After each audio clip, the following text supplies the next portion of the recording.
Rome wasn't built in a day. It rose from a small settlement on the Tiber River, its early history shrouded in myth and legend. The Romans, a resilient and ambitious people, gradually expanded their territory through conquest and alliances. They established a republic, a system of government where power rested with elected officials and the citizens they represented. The Roman Republic was far from a utopia.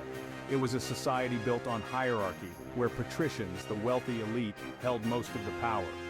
Plebeians, the common people, constantly struggled for greater rights and representation.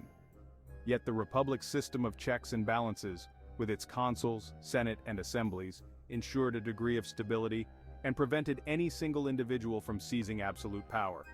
This delicate balance, however, would not last forever. The Republic's expansion brought immense wealth and territory, but it also sowed the seeds of its own destruction.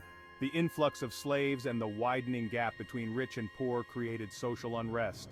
Ambitious generals commanding vast armies began to see themselves as above the law, their loyalty shifting from the Republic to their own personal ambitions. The stage was set for a dramatic transformation, the fall of the Republic and the rise of the Roman Empire.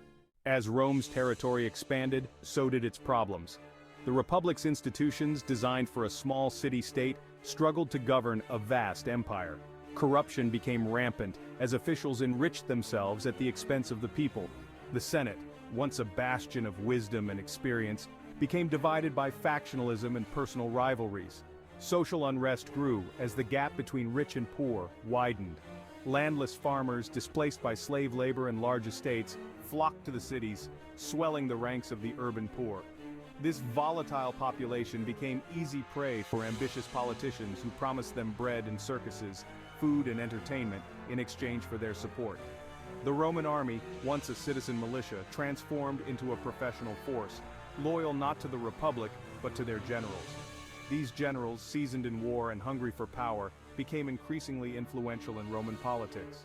They used their armies as leverage, threatening civil war if their demands were not met.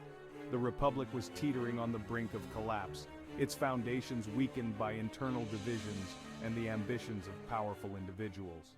In the tumultuous late Republic, ambitious politicians like Julius Caesar and Pompey the Great rose to prominence, exploiting the growing discontent of the masses. They offered generous handouts, public works projects, and gladiatorial games, effectively buying the support of the people. This practice, known as bread and circuses, became a hallmark of Roman politics.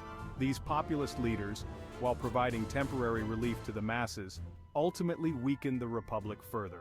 They undermined the authority of the Senate and the traditional institutions, concentrating power in their own hands. The people, distracted by their immediate needs and entertained by spectacles, became increasingly disengaged from the political process, paving the way for the rise of authoritarianism.